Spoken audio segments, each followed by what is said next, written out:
Bueno, ahora sí nos tenemos que plantear esta pregunta. ¿Qué factores del suelo pueden estar en juego en esto? Y yo ya les había adelantado de qué íbamos a hablar. Es la materia orgánica del suelo que graficamos en esta figura aquí. Es una gráfica que muestra justamente la evolución del carbono orgánico del suelo en función del tiempo. Allí, cuando inició el experimento, que era una chacra ya seguramente con bastante uso, por laboreo convencional y una agricultura convencional, con escaso uso de fertilizantes, estábamos arrancando con un suelo que tenía aproximadamente 2% de materia orgánica. Luego, a los años del experimento, Alejandro Morón se preocupó por intentar saber cuál habría sido el contenido de carbono orgánico de este suelo en su condición virgen. Y la conclusión fue que seguramente andaba por acá, por 3,1% de carbono orgánico. Esa es la condición virgen del suelo, a nuestro mejor saber y entender. Por lo tanto, tenemos que arrancar diciendo que el uso previo que recibió este suelo ya le hizo perder 1/3 de la materia orgánica. Y desde aquí, entonces, de aquí en más, este es el tratamiento, obviamente, el más degradante de todos, aquel del cual no mostré rendimientos, que es el de la agricultura continua sin fertilización. El compañero de este tratamiento es el de la agricultura continua con fertilización, que muestra esta tendencia. O sea, de un 2% siguió lentamente una progresiva caída para llegar a un piso de 1,5% de carbono orgánico del suelo, mientras que estos otros tratamientos que tienen pasturas muestran en realidad poder incluso revertir una tendencia y en el largo plazo mostrar un ascenso del carbono orgánico. De todas maneras, fíjense que parece bastante difícil que supere el 2,5 y por lo tanto todavía estamos relativamente lejos de llegar al 3, que sería el techo que la naturaleza le puede imponer a ese suelo en esas condiciones. Así que aquí, en esta serie de datos de color marrón, es la rotación con trébol rojo, es decir, es la rotación que tiene de todas la menor proporción de pasturas, y entonces es bastante lógico entender que se ubica en un punto intermedio respecto a esta otra que tiene el 50-50. Y claramente estas subidas y bajadas no son en realidad error experimental o variabilidad no explicable, sino que justamente son los ciclos que se producen por la sucesión de pasturas alternadas con los ciclos de cultivos anuales. Esta gráfica resulta tan linda, capaz que es justo decirlo, gracias a varias circunstancias o cosas que se pueden dar. Por un lado, es un experimento en donde se tienen controladas muchas cosas, ¿no? Las unidades experimentales son de media hectárea y en la zona que muestreamos es incluso un área menor a esa media hectárea, porque tratamos de mantenernos lejos de los bordes, por ejemplo. Por lo tanto, realmente tenemos certeza de que estamos yendo siempre al mismo lugar a muestrear. Y por otro lado, bueno, tenemos la precaución de hacer el muestreo siempre de la misma manera, la profundidad de muestreo y esas cosas. Y por último, en realidad estamos escondiendo un ruido que en realidad ofrecen estos datos.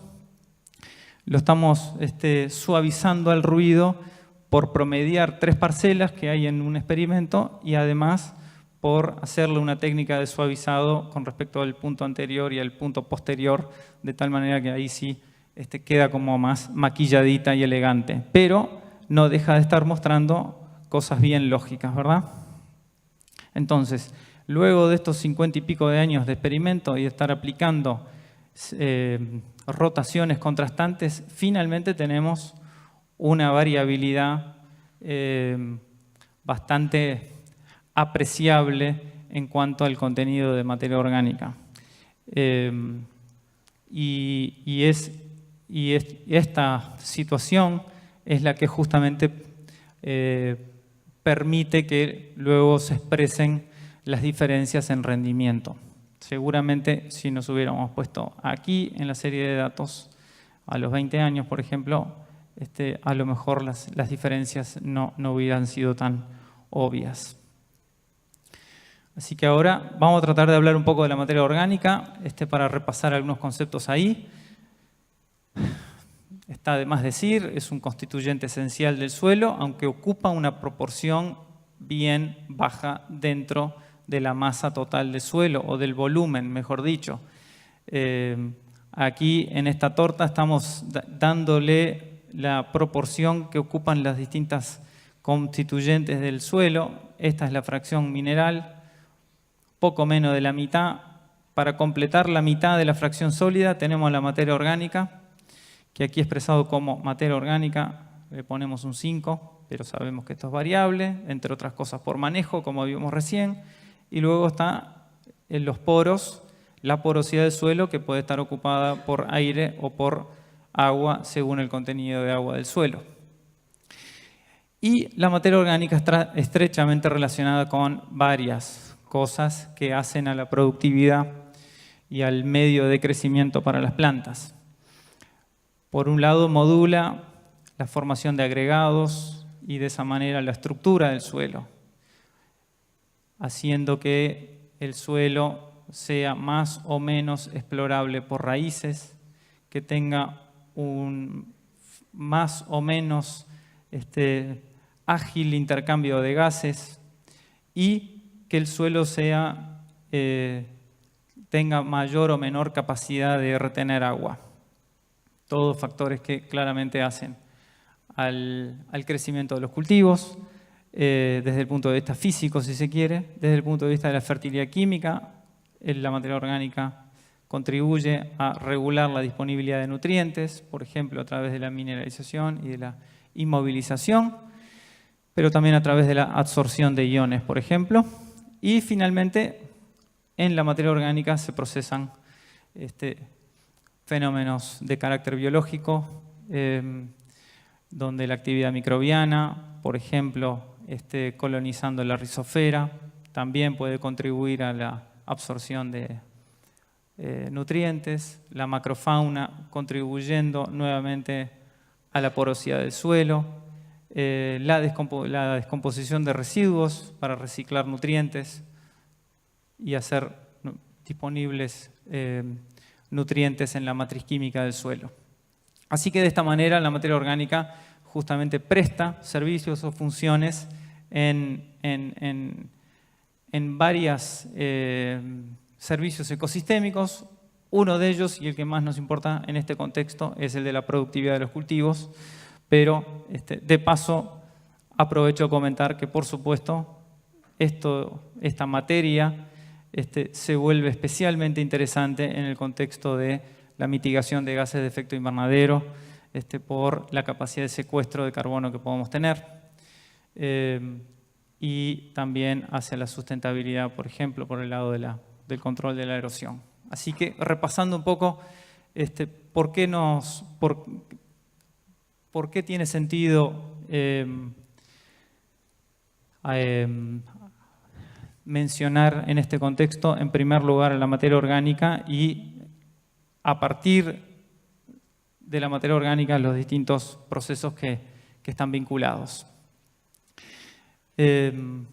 Justamente esto es lo que decía este autor en inglés, pero en definitiva es que la materia orgánica controla otras propiedades físicas, químicas y biológicas del suelo y por eso es ampliamente usado como indicador de la calidad del suelo.